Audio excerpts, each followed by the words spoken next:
Olá, bom dia. Salmo 130. O Salmo 130, assim como o Salmo 129, no meu entendimento, quando nós olhamos para esses dois salmos, é como se nós estivéssemos no seguinte momento das nossas vidas. Nós olhamos para tudo aquilo que vivemos sozinhos, sem Deus, e então agora, no Salmo 129, 130, é o momento em que nós paramos e olhamos diante de nós uma nova vida que se apresenta, uma vida com o Senhor. A sorte foi restaurada, o Senhor está conosco, cuidando de nós, da provisão de todas as coisas, cuidando da nossa família, da próxima geração, que são os nossos filhos. Então todas essas promessas estão diante de nós, mas agora, no tempo presente, onde nós paramos para ver todas essas promessas, nós então percebemos no Salmo 129, que foi o Salmo de ontem, falando sobre as feridas causadas, correto? Eu comentei também no Salmo 129, quando fala ali daqueles que são, que aborrecem a Sião, ou seja, Sião que é um local de livramento e de santidade, tudo aquilo que vai contra Sião.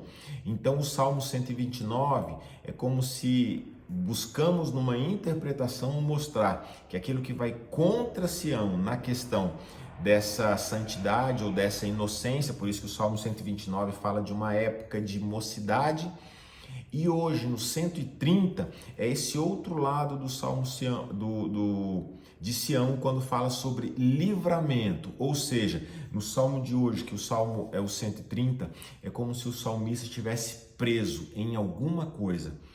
Por quê? Porque ele precisa justamente do livramento. Então, o Salmo 130, eu vou ler para vocês. Das profundezas clamo a ti, Senhor. Olhe bem, das profundezas, ele está preso em algum lugar. Escuta, Senhor, a minha voz, estejam alertas os teus ouvidos às minhas súplicas. Se observares, Senhor, a iniquidade, quem, Senhor, subsistirá? Contigo, porém, está o perdão para que te temam. Aguardo o Senhor, a minha alma o aguarda. Espero a tua palavra. A tua palavra, esse é o segredo que nós temos, a palavra do Senhor. A minha alma anseia pelo Senhor mais do que os guardas pelo romper da manhã, mais do que os guardas pelo romper da manhã. Espere Israel no Senhor, pois no Senhor a misericórdia, nele copiosa redenção. É ele quem redime Israel de todas as suas iniquidades. Perceba que o texto começa falando que das profundezas clamo a ti, Senhor. Por algum motivo o salmista está nessas profundezas. Então o meu entendimento aqui nesse momento é que essa profundeza é justamente aquilo que no Salmo de ontem falava, daqueles que aborrecem Sião. Sião é um local de santidade e Sião é um local de livramento. Aqueles que aborrecem é aqueles que vão contra, ir contra a santidade ou a inocência, e ir contra o livramento. O que é ir contra o livramento? É uma prisão. Então, por isso que ele começa dizendo o seguinte: das profundezas clamo. O salmista está numa prisão. E que prisão é essa que ele se encontra?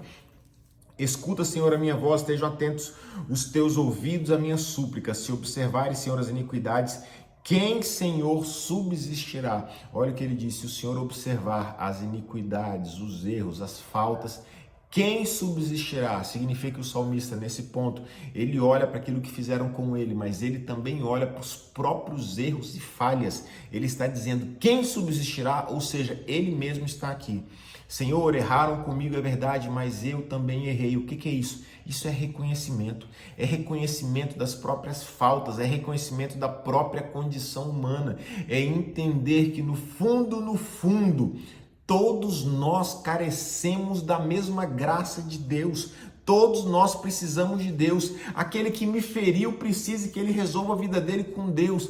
Mas eu, diante de Deus, eu preciso da graça dele sobre mim. Eu preciso da misericórdia do Senhor sobre mim. Eu preciso do Senhor. Então é como se o salmista dissesse: eu estou preso à verdade, mas eu preciso de ti. Já não estou mais buscando justificativas ou culpados. Não me interessa nada disso. Eu quero olhar para mim e quero viver a vida do presente para o futuro, naquilo que o Senhor tiver para mim. Então, aí o texto continua: contigo, porém, está o perdão para aqueles que te temem. contigo perdão para aqueles que te temem. Lembra que no Salmo 128 falamos do temor, que o temor nos protege. Ele está dizendo aqui, contigo está o perdão para aqueles que te temem. Meu irmão, entenda uma coisa sobre o perdão. Muitas vezes nós pensamos sobre o perdão, pensamos o seguinte, que o perdão é para o outro. Alguém me feriu, então eu perdoo e eu liberto essa pessoa. E é verdade, o perdão é para o outro, talvez o outro esteja aguardando ouvir um pedido de perdão. Mas o perdão, ele é para mim, ele é para me libertar, para me livrar. Sabe o que o perdão faz conosco? Ele nos livra, ele nos liberta. Alguém me feriu, alguém me magoou há 10 anos atrás, por exemplo.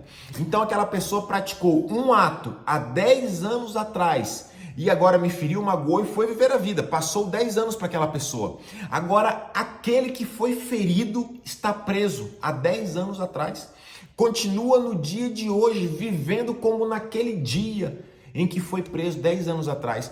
Eu costumo visualizar o perdão como alguém que está preso numa rede.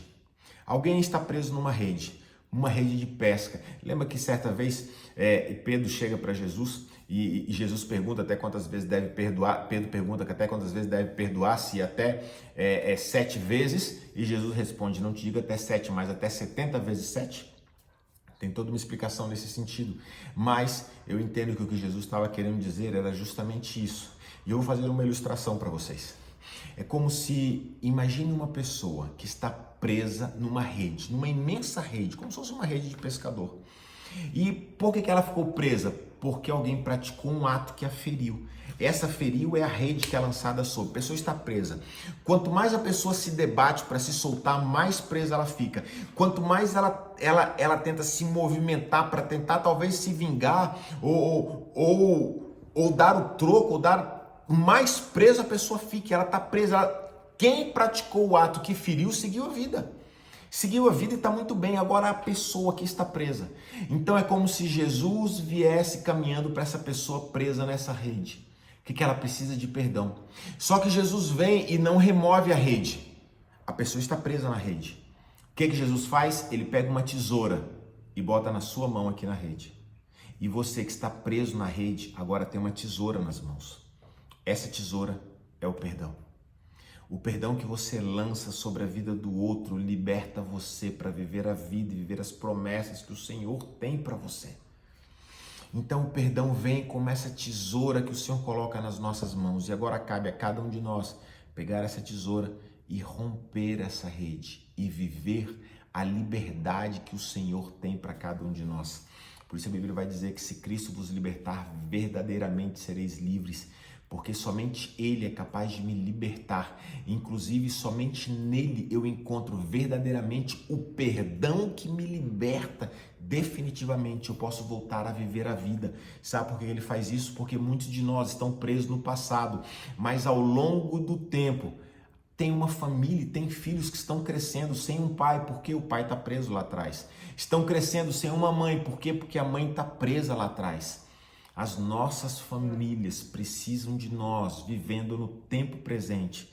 É por isso que o perdão não é uma opção, é uma necessidade. E Jesus veio para suprir essa minha necessidade. Lembra-se, falamos sobre isso? Ele é o provedor. Ele vai prover tudo aquilo que eu preciso. E o que eu preciso é voltar a viver a vida e viver aquilo que Ele tem para cada um de nós. E às vezes, para fazer isso, eu preciso romper essa rede de ressentimentos que me rodeia, de mágoas, de dores e aflições, romper, rasgar, perdoar e entender que existe alguém esperando para viver a vida ao meu lado.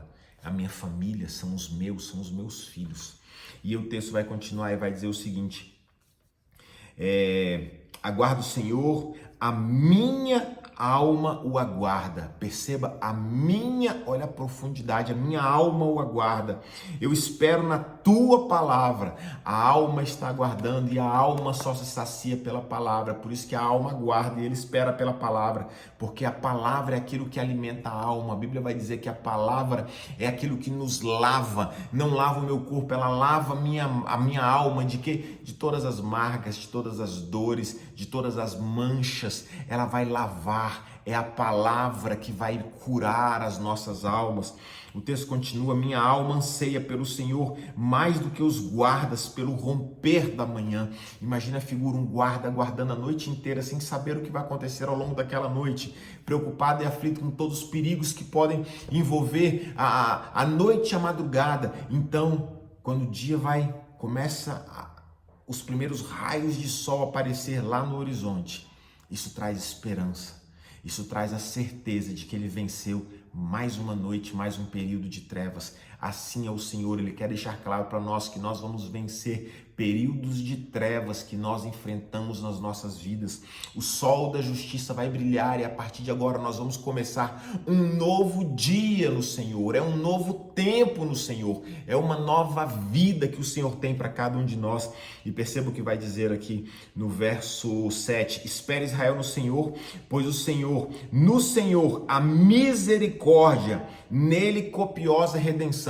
A redenção fala de resgate. O Senhor vai me resgatar de uma vida velha para me trazer para viver uma vida nova. Coisas do passado serão eliminadas, serão tiradas. É o Senhor me arrancando. E por que ele vai fazer isso? Verso 10. É ele quem redime a Israel de todas as suas iniquidades. O que significa redimir? Redimir é tomar para si. O que ele está dizendo é: Israel está presa em todo tipo de iniquidade, de erros, e não consegue viver aquilo que o Senhor tem para que ela viva. Então Deus está dizendo: eu vou tirar Israel, eu vou redimir Israel. Para quê? Para que Israel possa viver o plano de Deus para Israel, o projeto de Deus para Israel, a vontade de Deus, para que possamos viver. No fundo, o Senhor quer nos resgatar, Ele quer nos tomar para Ele mesmo. A nossa vida estava sendo desperdiçada, mas não será mais. Ele quer tomar a nossa vida para Ele mesmo, para fazer cumprir nessa terra a vida que Ele sonhou para cada um de nós. Isso é redimir. Redimir é quando algo que é nosso não está sendo utilizado em nosso favor. Quer um exemplo? O tempo. Quantas vezes nós, por exemplo, gastamos o nosso tempo simplesmente em coisas que não se aproveitam em nada para nós, como, por exemplo, ficar em rede social, ou então gastar tempo com qualquer coisa inútil. Perceba, o tempo é nosso e nós estamos jogando fora em algo que não nos traz proveito algum. Redimir é trazer para nós e fazer com que aquele nosso tempo que era desperdiçado agora vai ser um tempo muito útil para o nosso crescimento e desenvolvimento. Deus está dizendo que Ele vai nos redimir. Ou seja, se a nossa vida estava sendo desperdiçada, o Senhor vai tomar a nossa vida e a partir de agora, a nossa vida será muito útil para aquilo que Deus há de fazer nessa terra, em nós e através de nós. Que Deus te abençoe, que você possa ser um instrumento poderoso nas mãos de Deus no dia de hoje, de amanhã, depois e depois. Essa é a nova vida para todos nós, para cada um de nós. E que você possa vivê-la em toda a sua intensidade. Deus te abençoe, hoje e sempre.